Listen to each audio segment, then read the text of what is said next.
안녕하십니까. 한국기 수집과 3년차 고성부입니다. 마지막 단주의 기념 졸업 중례 세미나 시작하도록 하겠습니다.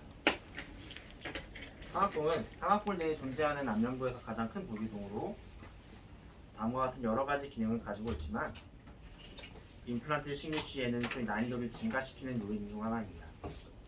무치약 상악 구치부의 잔종을 높이는 8mm 미만인 경우가 70%가량으로 다수의 상악 무치약 환자들은 임플란트 식립 시 상악동 거상술이 필요합니다. 옌슨 등의 사이너스 본 그래프트 3판에 의하면 잔종골 높이에 따른 치료법 선택 전략이 다음과 같이 나옵니다. 이를 바탕으로 상악 구치부의 임플란트 수복 전략을 세우면 될 것 같습니다. 다만 이외에도 고려할 요소가 몇 가지 있고 이와 관련된 논문들이 몇 가지 있는데 살펴보도록 하겠습니다.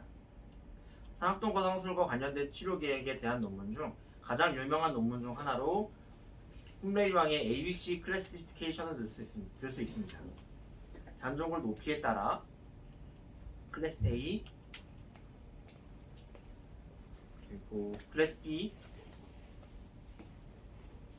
클래스 C로 나뉘게 되며 이는 각각 그 사이너스 어그멘테이션을 시행하지 않는가 또는 측방 접근법으로 시행하는가 치주적 접근법으로 시행하는가의 방법을 나누게 됩니다. 이 외에도 서브 클래스로 H, V, C가 있는데 H는 폭이 부족한 경우로 수평 GBR을 시행하게 되며 V는 치주종과 인접치 CJ 간의 거리가 멀 경우 수직적 GBR이 필요함을 나타내며 C는 수평 그리고 수직적 GBR 둘 다 필요한 경우를 나타냅니다. 최근에는 2020년에는 스타키 등의 디시전 트리가 소개되었습니다. 이 디시전 트리의 특징은 잔조동골 높이가 3mm만 되어도 충분한 고정을 얻을 수 있다면 치주종 접근법을 추천한다는 것입니다. 잔종골 높이가 5mm 정도만 있어도 그냥 짧은 임플란트를 심는 것을 추천하였으며 잔종골이 3에서 5mm일 경우에는 상악동 거상술 및 임플란트 동시 식립을 시행합니다. 이때 측방 접근법, 치주종 접근법을 나누는 기준으로 특이하게 잔종골의 높이가 아닌 상악동의 폭을 꼽았습니다. 상악동 폭이 12mm 이하의 좁은 상악동 폭을 가진 경우에는 치조정 접근법, 12mm 이상인 경우에는 측방 접근법을 권장하였고 잔종골이 3mm 이하이거나 적절한 초기 고정을 얻기 어려운 경우에는 2단계 식립법을 제안하였습니다. 그 이유로는 너무 좁을 경우에는 라테럴 어프로치 중 멤브레인이 찢어질 가능성이 높아지고 폭이 너무 넓을 경우에는 클래스탈 어프로치 시행 후 이식제와 골벽의 접촉이 어렵기 때문이라고 하였습니다. 이러한 기준을 종합하여 무치약 상악 구치부의 치료와 관련된 총 5가지의 징계를 준비하였습니다. 첫 번째 징계입니다. 초진 파노라마 TA 사진은 다음과 같습니다. 다음과 같이 임플란트를 식립하고 싶다는 주소로 내원하셨습니다. 36번 임플란트는 로컬에서 식립하였고 15년도에 김상민 선생님께서 4분학 치주치로 진행하신 환자분입니다. 다음과 같이 치료 계획 세웠습니다. 12번 치아는 구치부 치아 치료 완료된 후에 고민해보기로 하셨습니다. 먼저 20번대에 27, 28 치아를 발치한 후에 26번, 27번에 임플란트 식립을 진행하였습니다. 초진 27, 28번 치아 발치 후 절개 시행하였고 판막 박리 후에 26번과 27번에 각각 네오 IS3 액티브 5에 8.5mm 식립하였고 초기 고정은 둘 다 양호하게 나갔습니다. 이후 27번 부위에 바이오스 100mg을 통해 개필링을 시행하였고 힐링 어버트먼트 적용하였습니다. 에틸론 5G로 사용하여 수처 진행하였습니다. 수술 후 파노라마 사진은 다음과 같고 발사 진행하였습니다. 한 달 후 제네어 아이스의 사진입니다. 뒤이어 10번대의 상악동 거상술 및 15번, 16번, 17번 임플란트 식립 진행하였습니다. 17번 부위의 잔종골은 3.5mm 정도, 16번 부위는 3mm 정도의 잔종골로 이는 측벽 접근법을 통한 임플란트 식립, 측벽 접근법과 임플란트 동시 식립을 시행하기에 적절한 높이로 생각되어 동시 식립을 시행하였습니다. 술전 사진 그리고 절개 시행한 후에 파막을 거상하고 SLA 키트 사용하여 측벽의 윈도우 형성한 후에 거상하고 바이오스펜 0.5g 2개와 0.25g 하나를 사용하여 고리식을 시행하고 바이오 가이드 적용하였습니다. 그 후에 15번에는 4의 8.5, 16, 17번에는 5의 8.5 임플란트를 식립하였고 IS 속도 값은 대략 60 초중반 정도로 측정되었습니다. 에틸론 5제로로 봉합 시행하였고 수루 파노라마 사진입니다. 수루 12CT 사진입니다.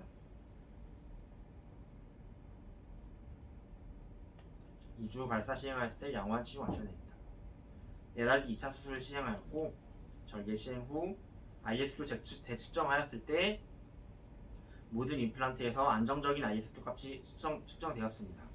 그 후에 힐링 어브투먼트 체결하고 2주 뒤 발사 시행하였습니다. 마지막으로 37번 부위의 임플란트까지 빠르게 넘어가도록 하겠습니다. 시행하였고 수루 사진은 다음과 같습니다. 2주 발사 시행하였고 최종 보철물 완성되었을 때의 임상 사진과 그 초진 파노라마 그리고 그 후에 최종 보철 완료 후의 파노라마 사진입니다. 두 번째 케이스에서도 마찬가지로 상악동 측벽 접근법 및 임플란트 동시 식립을 시행한 증례입니다. 오른쪽 위치아가 많이 붓고 아프다는 주소로 내원하신 환자분입니다. 17번, 16번 치아에 깊은 치주낭 및 이기부 병소가 관찰되어서 발치 시행한 후에 임플란트 식립하기로 계획하였습니다.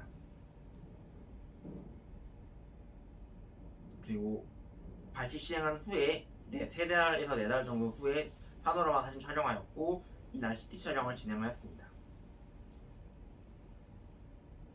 17번 부위에는 3mm 정도, 16번 부위에는 4mm 정도의 그 잔존근 폭이 관찰되었고 전적으로 높이가 관찰되었고 폭은 충분할 것으로 생각되어 동시식립을 시행하기로 하였습니다. 초짐입니다. 절개 시행한 후에 파막 거상하였고 XLA 키트 사용하여 윈도우 오프닝 시행한 후에 바이오 스팬 사용하여 본그래프트 시행하고 바이오 가이드 덮어주었습니다.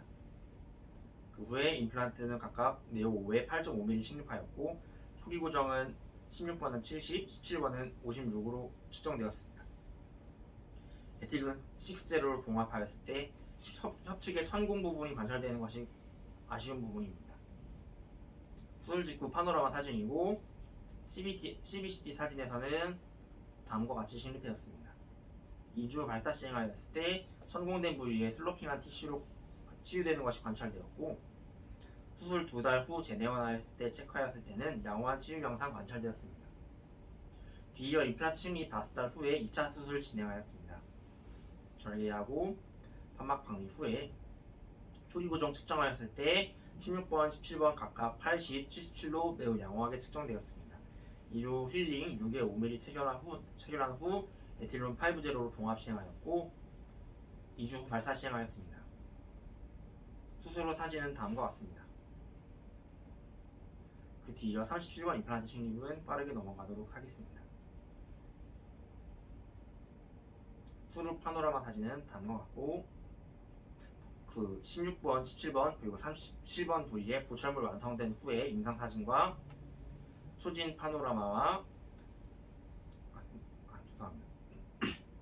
마지막 파노라마 사진은 다음과 같습니다. 두 번째 증례는 여기까지입니다. 다음 앞선 두 증례를 통해서 잔존골이 3mm 정도가 남았을 때 상악동 측벽 접근법과 동시 식립을 시행한 증례를 발표하였고 이제는 그보다 좀 더 많은 잔존골 한 5에서 6mm 정도 또 혹은 7mm 정도까지 남은 잔존골이 있는 증례에서 치조적 접근법을 통한 임플란트 식립을 시행한 증례입니다. 초진 파노라마 PA 사진은 다음과 같고 왼쪽 위치아가 씹을 때 아프다는 주소로 내원하셨고 그 방사선 사진에서 27번 치아의 디스탈 루트에 프랙처가 관찰되었고 APQ까지 이완된 병소가 관찰되어 발치 후에 임플란트 식립하기로 계획하였습니다. 술전 CBCT 사진입니다. 26번 부위에는 8mm 정도로 골 높이가 측정되었고 27번 부위에는 6mm 정도가 측정되어서 26번 부위에는 치조정 접근법을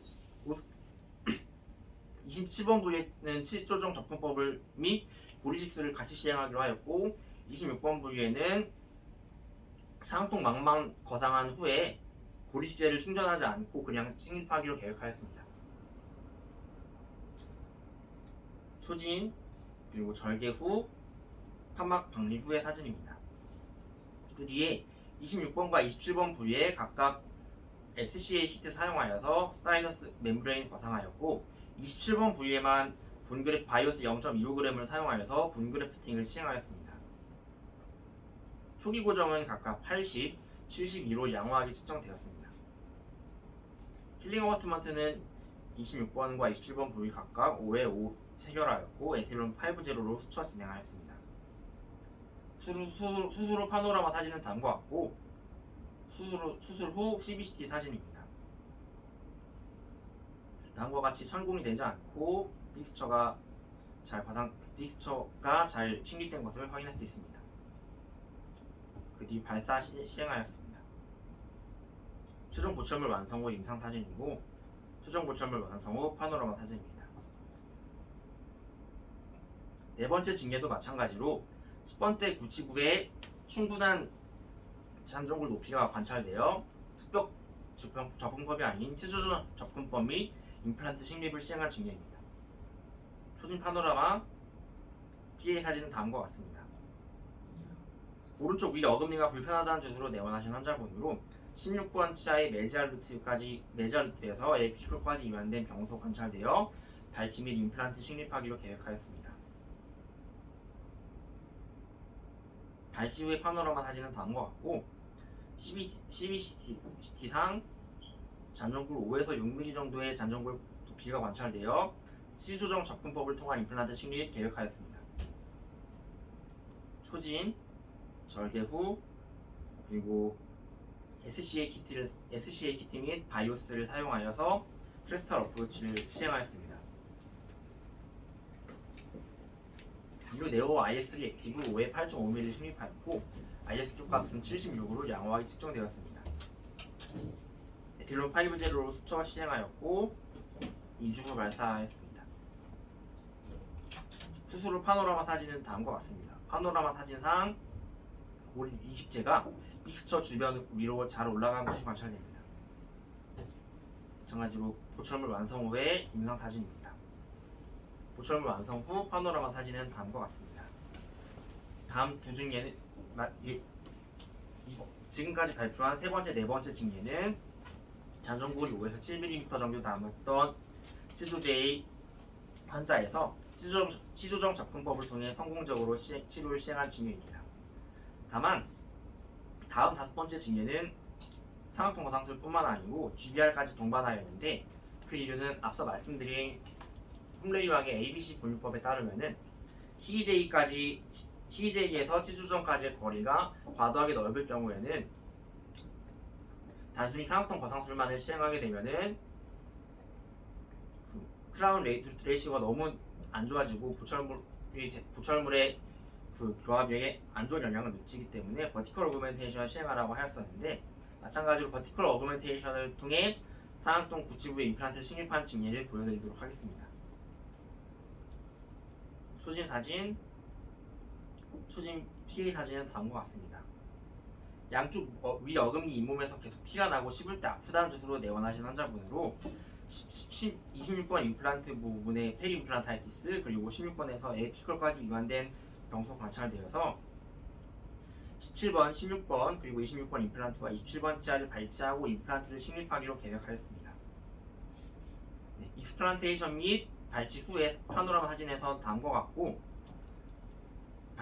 CBCT 사진에서 인접치의 CEJ에서 치수전까지의 과도한 거리가 관찰됩니다.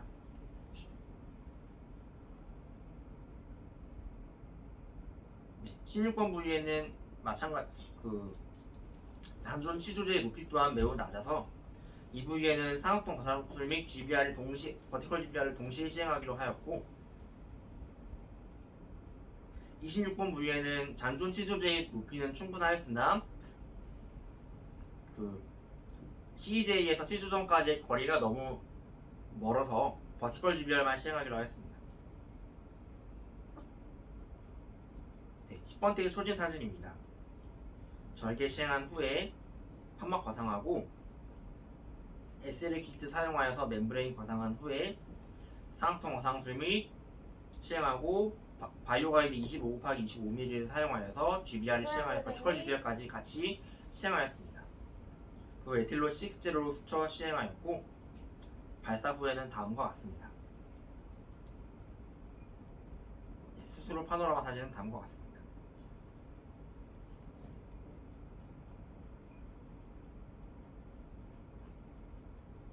수술 후 CBCT 사진은 다음 그림처럼 올라갔습니다.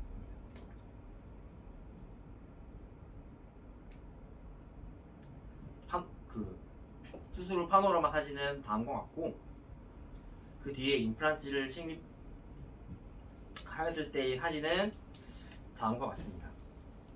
아직까지 보철물이 완성되지는 못했습니다. 우리가 만나는 모든 환자는 다 모든 사람이 전부 다르기 때문에 언제나 통하는 정답은 없다고 생각합니다. 다만 많은 경험을 통해서 각자의 정답을 찾아가야 하지 않을까 생각합니다. 경청해 주셔서 감사합니다.